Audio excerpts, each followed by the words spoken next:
మీ హయాంలో కాదా ఈ రాష్ట్రం దివాలా తీసింది? మీరు ఆర్థిక శాఖ మంత్రిగా పనిచేసిన సందర్భంలో ఈ రాష్ట్రము దివాలా తీసిన పరిస్థితి మీరు మర్చిపోయినరా? కేసీఆర్ నిర్వాహకం, నీ నిర్వాహకం వల్లే కదా ఈ రాష్ట్రం 6.5 లక్షల కోట్ల అప్పులో కూరుకుపోయింది. హైడ్రా గురించి మాట్లాడుతున్న మీ నిర్వాహకం వల్లే కదా ఈ భూములన్నీ కబ్జాలకు గురైనాయి. నీవే దేవాదాయ శాఖ భూములు కబ్జా చేసావని మీద కేసు ఉంది కదా. హైడ్రా ఒక దూరదృష్టితో తీసుకొచ్చినటువంటి కార్యక్రమము. టీఆర్ఎస్ నాయకులు, మంత్రులు, ఎమ్మెల్యేలు, ఎమ్మెల్సీల యొక్క ప్రోద్బలం వల్ల ప్రభుత్వ స్థలాలు, ప్రభుత్వ చెరువులు టీఆర్ఎస్ నాయకులు కబ్జా చేశారు కాబట్టి హైడ్రా ద్వారా వాటన్నిటినీ ప్రభుత్వ పరం చేయాలని ప్రయత్నం చేస్తూ ఉంది ప్రభుత్వం. హైడ్రా గురించి మాట్లాడతాడు. భూములు కబ్జా మీ హయాంలో కదా, నువ్వు మంత్రి ఎరగబెట్టిన రోజులున్నాయి కదా.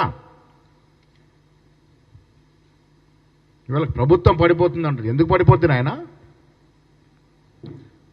మీరు బీసీగా ఉండి ఆనాడు కేసీఆర్కి అడుగులకు మడులు దొత్తి బీసీలకు చేయలేకపోయినారు కాబట్టి ఇలా కుల సర్వే చేసినందుకు ప్రభుత్వం పడిపోతుందా? సగర్వంగా 42% రిజర్వేషన్ బీసీలకు ఇచ్చినందుకు ప్రభుత్వం పడిపోతుందా? మహిళలకు ఉచితంగా బస్సు ఇస్తున్నందుకు పడిపోతుందా? సన్న బియ్యాల కార్యక్రమం ప్రపంచ చరిత్రలో ఎక్కడ లేని విధంగా సన్న బియ్యాల కార్యక్రమం ప్రారంభించినందుకు పడిపోతుందా? 500 బోనస్ ఇచ్చినందుకు పడిపోతుందా? 60,000 ఉద్యోగాలు ఇచ్చినందుకు పడిపోతుందా? కేసీఆర్ హయాంలో చాతగాని మంత్రులుగా, దద్దమ్మలుగా ఉన్నటువంటి మీరు ఇక్కడ తీసి తగిలేసి మీరు బయటకు తన్నేస్తే బీజేపీ పార్టీలో పోయినారు. ఇలా బీజేపీలో ఇమ్మలేకపోతా ఉన్నారు. మళ్ళీ కేసీఆర్ వైపు చూస్తూ ఉన్నారా? అందుకే కేసీఆర్ బాటలో మాట్లాడుతూ ఉన్నారా మీరు?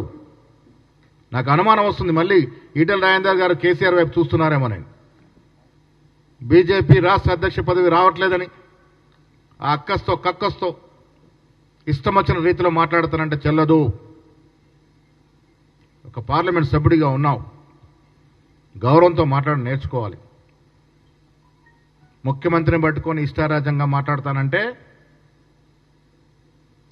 ఒక విజిలేస్తే చాలు. మేము మా కార్యకర్తలు ఏం చేస్తారో చూసుకో. సీనియర్ నాయకుడిగా ఉన్నావు, చాలా సందర్భంలో మీరు గౌరవంగా మాట్లాడడం చూశానని. ఎందుకు ఇంతకు దిగజారి మాట్లాడుతూ ఉన్నారు రాజేందర్ గారు? పదవులు వస్తాయి పోతాయి, బీజేపీ అధ్యక్ష పదవి వస్తుందో రాదో ఆ అక్కస్తో మీరు ముఖ్యమంత్రి గారు మీరు మాట్లాడడం, మీరు వాడిన భాష చాలా ఆక్షేపణీయము.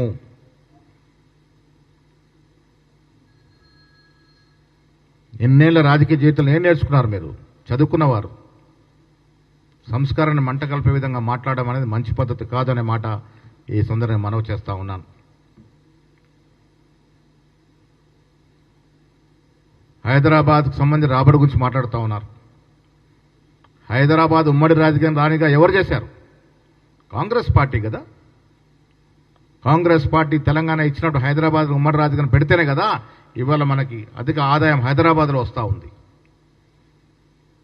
ఇది మర్చిపోయి మాట్లాడుతూ ఉన్నారు. ధనిక రాష్ట్రంగా పుట్టిన తెలంగాణని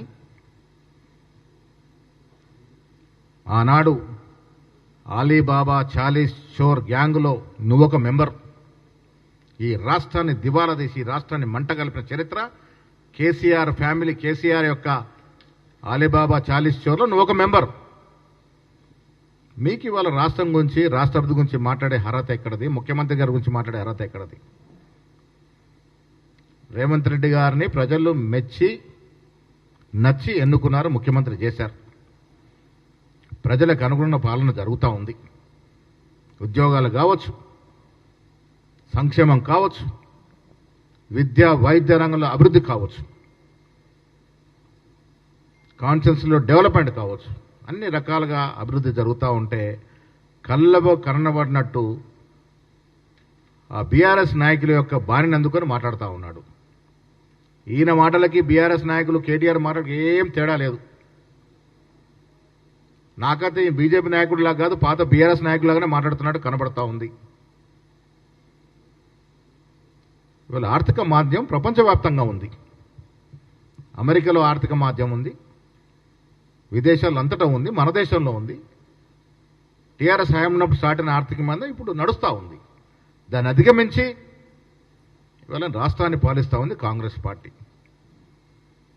ఆర్థిక నిపుణులతో చక్కగా చూడిచి ఇవన్నీ చేస్తూ ఉన్నటువంటి సందర్భం. మాటికి అభివృద్ధి గురించి, ముఖ్యమంత్రి గురించి కిషన్ రెడ్డి గారు, సంజయ్ గారు, రాజేందర్ గారు ఏం మాట్లాడుతూ అర్థమవుతలేదు. అడుగున అడ్డుపడుతుంది బీజేపీ. రాష్ట్ర అభివృద్ధికి అడ్డుపడుతుంది ఎవరు? కిషన్ రెడ్డి, ఈటెల రాజేందర్ మీ గ్యాంగ్ కాదా? మెట్రోకు నిధులు వస్తానంటే అడ్డుపడతారు, RR రింగ్ రోడ్కి నిధులు ఇస్తానంటే అడ్డుపడతారు. రకరకాల కార్యక్రమాలకు అడ్డుపడుతూ ఇవాళ మీ రాజకీయాల కోసం, మీ పబ్బం కోసం మీరు ఇష్టం వచ్చిన రీతిలో మాట్లాడితే మంచిది కాదు. సుదీర్ఘ రాజకీయం అనుభవం పొంది ఉన్నారు మీరు. ఈ రకంగా ఎందుకు మాట్లాడుతున్నారో మీరు ఒకసారి స్మరణ చేసుకోవాల్సిన అవసరం ఉన్నది. రాష్ట్రం అన్ని రకాలుగా, అన్ని రంగాల అభివృద్ధి చెందుతా ఉంది. కేసీఆర్ మంట కలిపి గ్రౌండ్ చేసిన విద్యా, వైద్య రంగం మీద ప్రత్యేక దృష్టి పెట్టి కార్యక్రమాలు ఇస్తూ ఉంది ప్రభుత్వము. ఇది తెలుసుకోకుండా అడ్డం వచ్చినట్టుగా మాట్లాడుతూ ఉన్నారు, ఇష్టం వచ్చినట్టుగా మాట్లాడుతూ ఉన్నారు. ఎక్కడ ఒక అవకాశం దొరికితే చాలు విషం చుమ్ముతా ఉన్నారు. ఇది రాష్ట్ర ప్రజలు అర్థం చేసుకుంటా ఉన్నారు. నేను మళ్ళీ చెప్తా ఉన్నాను, మీరు బీసీ బిడ్డగా చెప్పుకుంటారు. మిమ్మల్ని ఎవరు బీసీ బిడ్డగా యాక్సెప్ట్ చేయట్లే. కారణం, తెలంగాణలో కుల సర్వే జరిపి 56% బీసీలు ఉన్నారని చెప్పి అఫీషియల్ డాక్యుమెంట్ ఇచ్చిన తర్వాత కూడా అది కేంద్రానికి తీసుకుపోయే దమ్ము, ధైర్యం మీలో లేదు. బీసీ ఎంపీలు ఉన్నారు బీజేపీలో, ఆ ధైర్యం చేయరు, ఆ స్థైర్యం చేయరు, ఆ ప్రయత్నము చేయరు. తెలంగాణ ప్రభుత్వం చేస్తే దాన్ని విమర్శిస్తారు. మీకెక్కడది బీసీ బిడ్డలని చెప్పుకునే హక్కు ఎక్కడది? ఏం చేస్తున్నారు బీసీల కోసం? ఈ రాష్ట్రంలో ముదిరాజు బిడ్డల కోసం మీరు ఏం చేశారు? ఎన్నేళ్ల రాజకీయ జీవితంలో ఏ నాయకుడిని మీరు పైకి తీసుకొచ్చారు? ఏ బీసీ బిడ్డని మీరు ఒక లీడర్ చేశారు, ఒక ఎమ్మెల్యేని చేశారా, ఒక ఎమ్మెల్సీని చేశారా? ఇన్నేళ్ళు మంత్రిగా ఉన్నారు కదా మీరు, టీఆర్ఎస్లో అవకాశం తీసుకున్నారు కదా.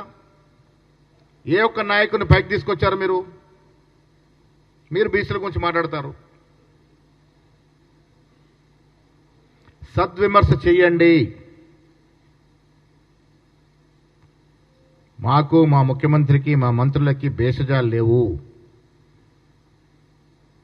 తప్పులు ఎత్తి చూపండి, సరైన మార్గంలో, సరైన పద్ధతిలో సరిదిద్దుకుంటాం. ఇది ప్రజాస్వామ్య దేశం, ప్రజాస్వామ్యంలో ప్రభుత్వం నడుస్తూ ఉంది. మాకు అలవాటు ఉంది. కానీ మీ అవసరాల కోసం, మీకేదో పదవులు రాలేదు బీజేపీలో అని హైకమాండ్ దృష్టిని ఆకర్షించాలి కాబట్టి ఎవరినంటే వారిని ఇష్టం వచ్చినట్టు మాట్లాడతామంటే ప్రజలు ఊరుతూ కూర్చోరు. ఈ పద్ధతులు మార్చుకోవాల్సిందిగా నేను ఈటెల రాజేందర్ గారికి చెప్తా ఉన్నాను. ప్రజాక్షేత్రంలో మాట్లాడే తీరుంటుంది. కేసీఆర్ గారు 10 ఏళ్లుగా ఈ రాష్ట్ర ప్రతిష్టని ఆయన మాడిన భాష ద్వారా దిగదార్చిండు. ఆ అలవాటు మీకు కూడా వచ్చినట్టుంది. ఈ భాష మాట్లాడితే ప్రజలు అట్రాక్ట్ అవుతారు, నాకేంతో పేరు ప్రతిష్టలు వస్తాయి అనుకుంటే అది పప్పులో కాలేసినట్టే. ప్రజలు అన్నీ గ్రహిస్తూ ఉన్నారు. మీకు ప్రజలు అధికారం ఇచ్చి మీ చేతకానాన్ని గ్రహిస్తూ ఉన్నారు, చేతకానితనాన్ని. మీరు బీసీ పట్ల వ్యవహరిస్తున్న తీరును గ్రహిస్తూ ఉన్నారు. పదే మేము అడిగినా మీరు బీసీ బిల్లుని కేంద్రానికి తీసుకుపోలేని తీరును గ్రహిస్తూ ఉన్నారు. ప్రజలు చూస్తూ కూర్చోరు. వాస్తవాలు మనం బయట చెప్పాల్సిన అవసరం ఉన్నది.